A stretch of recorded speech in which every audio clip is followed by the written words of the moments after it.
Agora nós vamos para o Noticiário Nacional, porque já está aqui conosco os nossos debatedores de hoje, ministros do governo do presidente Lula e entidades da sociedade civil e de ambientalistas criticaram a decisão do Congresso Nacional de derrubar uma série de vetos de Lula ao projeto que flexibiliza as regras para o licenciamento ambiental.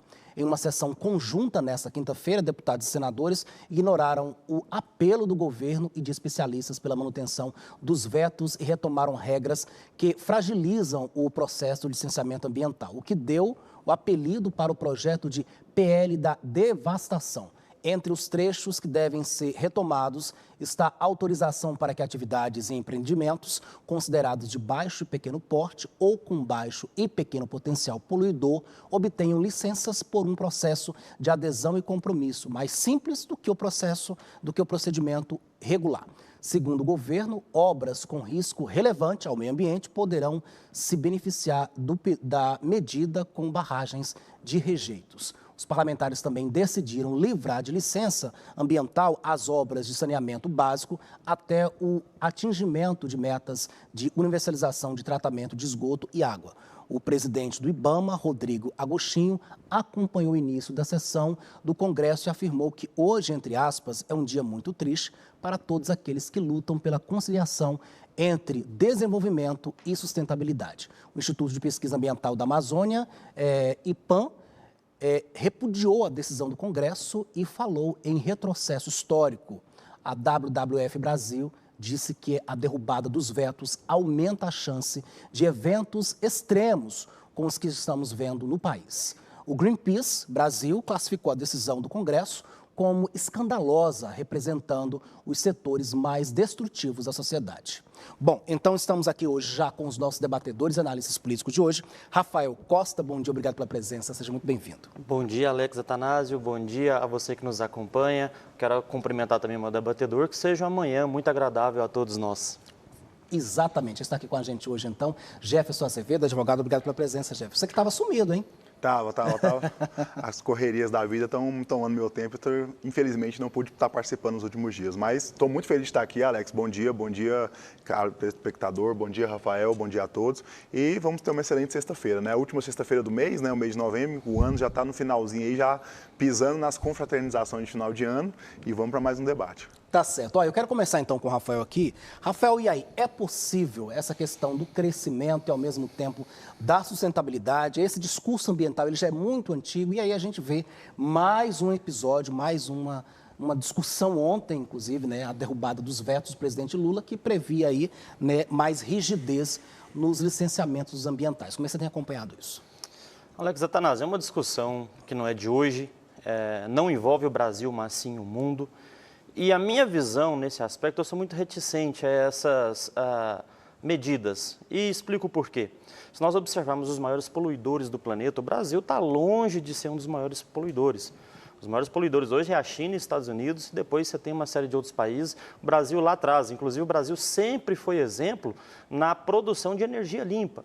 Então, quando nós começamos a fazer esse tipo de análise, a meu ver, é mais uma situação de procurar pelo em ovo. Não é o Brasil o culpado da poluição do mundo e não será o Brasil, se porventura, eu particularmente não concordo, mas se porventura vier um aquecimento global em virtude de poluição, com certeza não seria o Brasil dentro desse cenário hipotético. Então, essas medidas eu acho que elas são muito subjetivas, né? Hoje, por exemplo, só a nível de comparação, o Brasil tem quase 16% de terras em posse de indígenas, territórios totalmente preservados, né? Eu não estou nem falando de APPs, não, estou falando de terrenos indígenas, que a população, de modo geral, não tem acesso. Então, eu particularmente não tenho conhecimento de uma outra nação que tenha tanta terra, ainda mais um país grande, 15% do estado de Goiás, pode ser pouco, para o Brasil inteiro é muito. O Brasil tem uma série de medidas aí que, de uma forma ou de outra, acabam contribuindo, né, com a manutenção do meio ambiente. Só lembrar, para já finalizar minha fala, que recentemente houve uma grande discussão envolvendo questões que envolvem o meio ambiente, ali na região amazônica, onde havia-se, ou há, a intenção da extração de petróleo naquele local, e o IBAMA proibiu a Petrobras de fazer a extração sob o argumento de que haveria um risco ambiental. Acontece que, do outro lado do rio, já não era mais o Brasil, né? Era uma questão de uma região fronteiriça, E você tem a extração no mesmo rio, só que em um local diferente, por um outro país, no caso a Venezuela, onde, se ocorre um acidente ambiental, afetaria o Brasil da mesma forma. Então, o que nós temos de aspecto prático é 2 países com legislações diferentes, posturas diferentes, onde um extrai economicamente um local, o outro não, e se houver um dano ambiental, acontecerá independente da bandeira que está produzindo ou retirando dinheiro daquele local. Tá certo. Jefferson Acevedo, além desse olhar ambiental, eu queria que você comentasse justamente uma outra situação.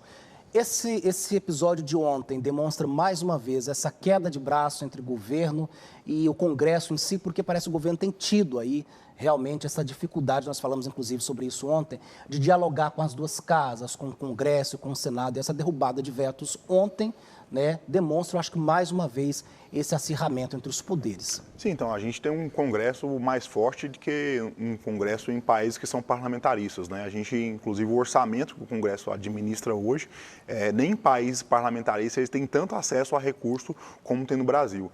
Então, o Congresso age por conta própria e o Congresso age por interesses próprios. Assim, dificilmente esses interesses estão ligados à população. Nesse caso, tem uma bancada ruralista que quer devastar, de fato, o meio ambiente e... Já que o Rafael citou as terras indígenas são mais preservadas do que terras de APP e tudo mais. Então, assim, é onde você consegue manter fauna e flora, de fato, intactas para garantir isso. E daí, Rafael, eu concordo com você, os mais poluidores são os Estados Unidos e China. Só que poluição, fumaça não segue fronteira, né? Ele vai rodar todo o planeta e vai poluir todos os rios, todos os mares e o ar de uma maneira geral. Então, assim, por não seguir fronteira, eu acho que a gente tem que fazer a nossa parte e eu acho que o afrouxamento das licenças ambientais só tem piorado, né? A gente tem visto, em relação às mudanças climáticas de uma maneira geral, a gente tem visto muito mais acidentes, muito mais questões a serem resolvidas e a gente vai sofrer mais. A gente vai sofrer mais por quê? Porque a gente tem menos recursos, inclusive para tentar solucionar esses problemas. Então, a gente vê uma enchente no Rio Grande do Sul, a gente vê um tornado, a gente vê uma devastação, a gente vê uma cidade alagada. Agora, a cidade de Rio Verde, que é uma cidade pequena, se a gente pensar o nível de adensamento urbano lá é muito pequeno, a cidade foi toda alagada. E você acha que isso foi à toa?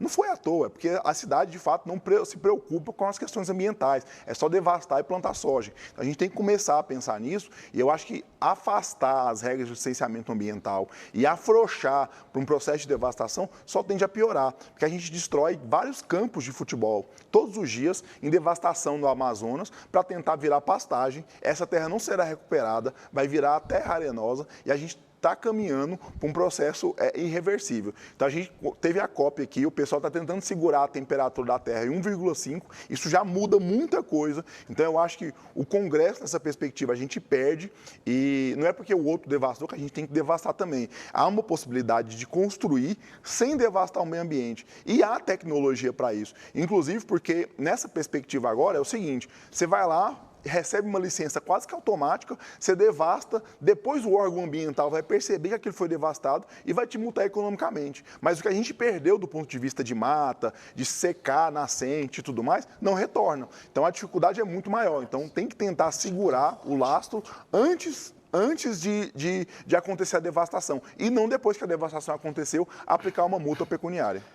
Fazer uma réplica, né, ou uma tréplica sobre a fala do meu debatedor, que nós temos que analisar quando a gente faz esse tipo de discurso, não é o discurso, a temática solta. Ah, o país polui, outro não polui. Não. Aqui trata-se de um caso específico, onde se discute no Congresso, logo é democrático, uma alteração na legislação ambiental que ela afrouxa alguns procedimentos para pequenos, veja bem, pequenos procedimentos que poderiam trazer algum potencial ofensivo ao meio ambiente.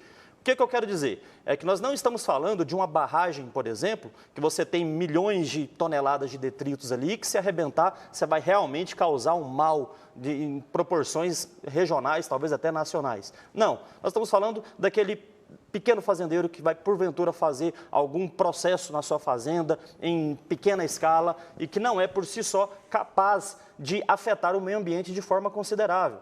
E nós não estamos falando que ele está tendo salvo-conduto para poder poluir. Não é isso. Ele continua tendo regras, ele tem que seguir procedimentos. O que houve foi uma facilitação da parte burocrática. Aquilo que teria muito mais trabalho para se conseguir em termos de documentos e licenças é facilitado. É isso. Não é isso não, Rafael, desculpa.